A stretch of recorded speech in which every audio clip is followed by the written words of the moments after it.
Natasha and Dahlia locked eyes in a fierce standoff. Their gazes were engaged in an intense battle of wills. The two women each possessed a unique charm and captivating beauty. At that moment, they exhibited a strong desire to outdo each other. Ms. Haman, I'd rather not engage in a verbal confrontation with you. The truth speaks for itself. You've occupied our room.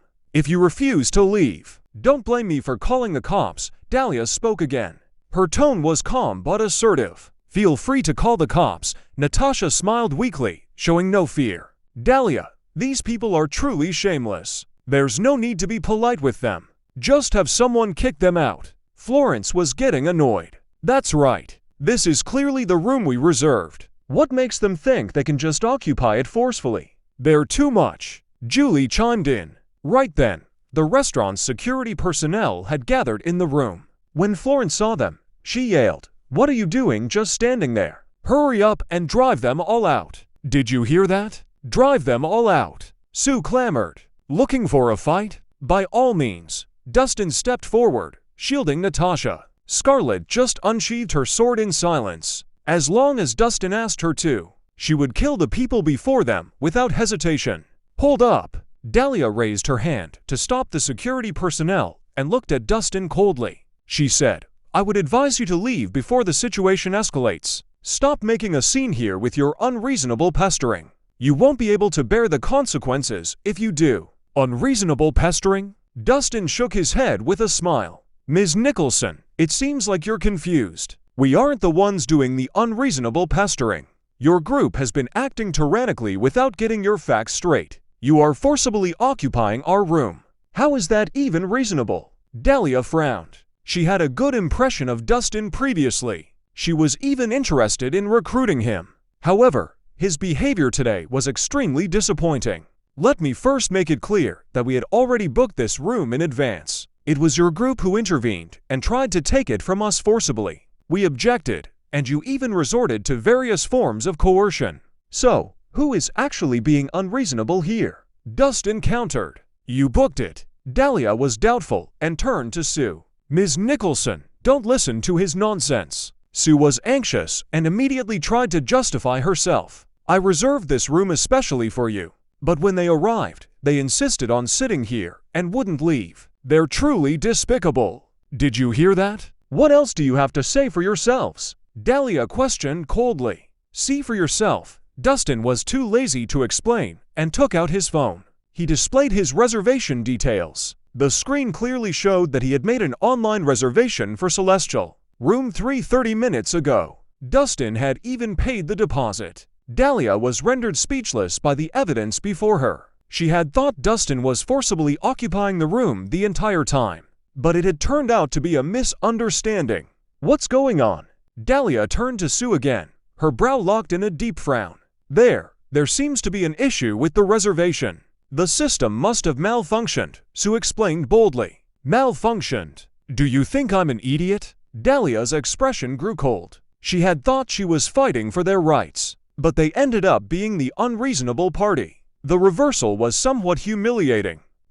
Sue was at a loss for words. She wanted to argue further, but hesitated. She could sense that Dahlia had grown angry. You useless trash. Right then, Florence couldn't hold back any longer and slapped Sue across the face. She yelled, You can't even secure us a room. What good are you for? You've made a fool out of me. Madam Franklin, I'm sorry. I'm really sorry. Sue held her burning cheek. She held back her anger and apologized profusely, appearing extremely subservient. What's the point of apologizing? How are you going to resolve this issue?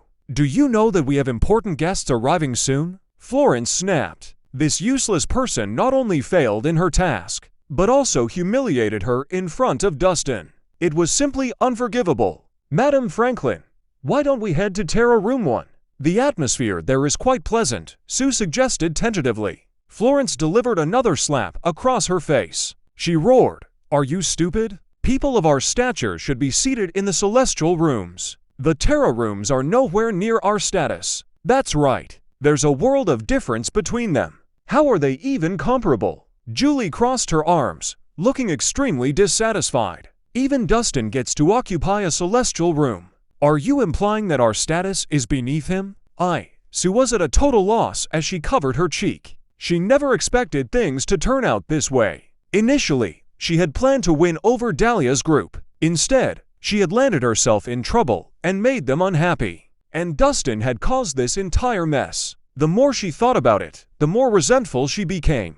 Forget about it. The Terra rooms will do. Switch rooms for us. Dahlia was unhappy, but she couldn't be bothered to argue further. I'll have it arranged right away. Sue was relieved and quickly got the waitresses to prepare the room.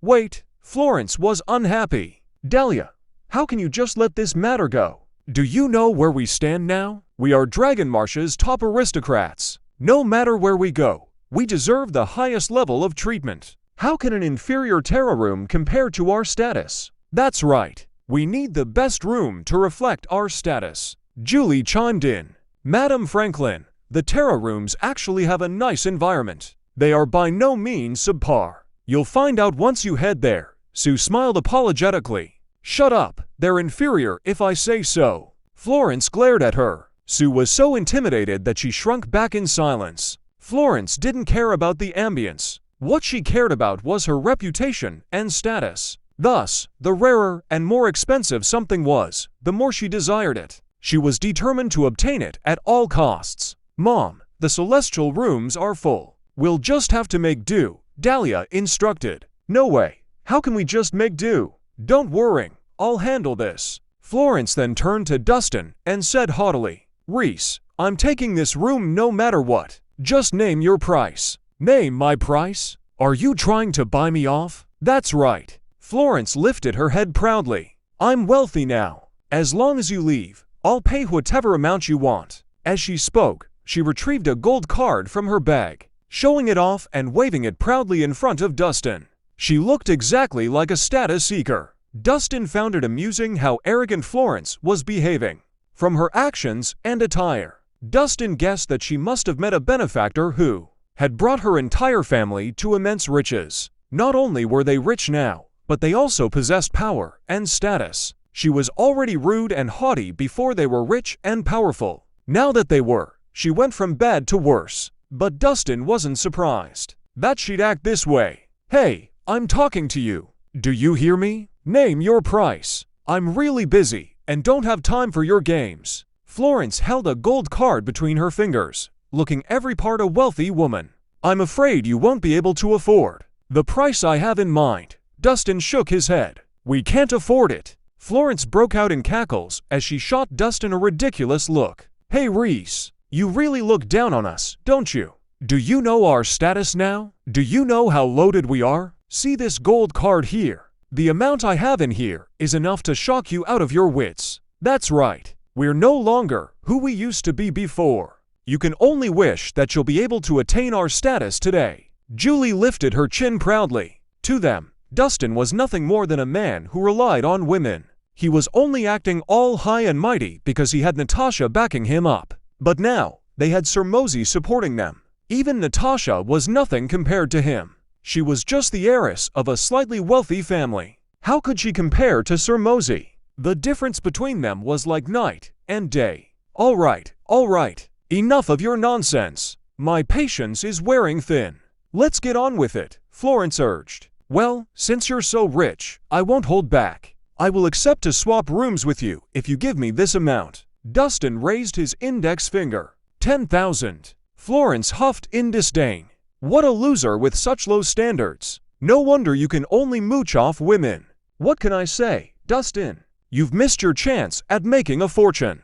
Julie looked at Dustin like he was a dimwit. There, 10,000 for you. Now get lost. Florence gestured to one of her guards to bring her a wad of cash. Then, she threw it at Dustin's feet like he was a charity case. Do I look like a beggar? Dustin sniggered. What? Is that not enough? Florence raised an eyebrow. You can't be asking for $1 million, can you? Do you think you're worth that much? Are you kidding me? $1 million. I'm asking for 10 billion. Dustin's response was shocking. What? 10 billion? Everyone was startled by Dustin's demand. What was he thinking? 10 billion. Did he think that they were cash cows? It was true that they were rich, but they weren't so rich to spend 10 billion just to use the celestial room. Only an idiot would do something like that. You heard right. 10 billion. I'll leave as soon as you pay up. Dustin smiled ever so faintly. Didn't they enjoy flaunting their wealth? Today was the day he'd give them the opportunity to show off just how rich they were. Are you out of your mind, Reese? How dare you demand such a ridiculous amount? Look in the mirror to see if you're worth that amount. Florence was exasperated. You must have lost your marbles. You're not worth 10 billion. Julie yelled. Exactly. You should thank your lucky stars that we're willing to give you 10,000. How dare you ask for 10 billion? Victoria shouted as well. You're asking for 10 billion just to swap rooms? You're better off robbing a bank. Sue exclaimed indignantly. The rascal was too much. It was one thing to ask for tens of thousands, but 10 billion? Did he think that they were easy marks? Well, that wouldn't be quite as fast as extorting you, would it? Dustin continued seriously. Besides, you were the ones who requested for me to name my price. But now that I've named my price, you can't afford it? Who's to blame for that? You're shameless. Florence was so angry her face was flushed as she gritted her teeth. She had meant to flaunt her riches, but the rascal embarrassed her in front of everyone. He was despicable. I've stated my price. Now, you have two options. You either pay the sum I asked for or get lost. Dustin wasn't in the mood to play nice. You're too much. You've gone overboard. Florence was livid. Ever since her sudden rise in status, she had never experienced anything as embarrassing as this. What's going on? A tall, lanky man who was all suited up strode over with his head held high. All the restaurant's security made way for him as soon as he arrived. The man was Lou Geek, the owner of Aroma. Lou, you're finally here. Sue was elated when she saw him. She quickly hurried over to his side. Lou was not only her boyfriend, but also her powerful backer. He had status, power, and connections. And most importantly, his connections reached both the authorities and the underworld. There was nothing he couldn't handle with the snap of his fingers. What happened to your face? Who did it? Lou frowned when he saw Sue's swollen face. Lou, I did what you asked me to. I prepared a private room for Ms. Nicholson.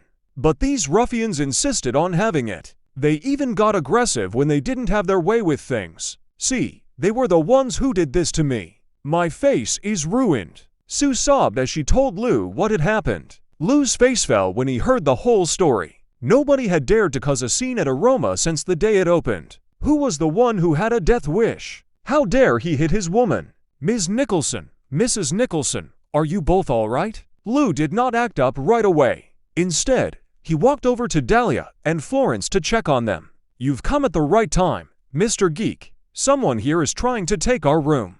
And he's making our time here really unpleasant. I'm incredibly frustrated with everything that's going on.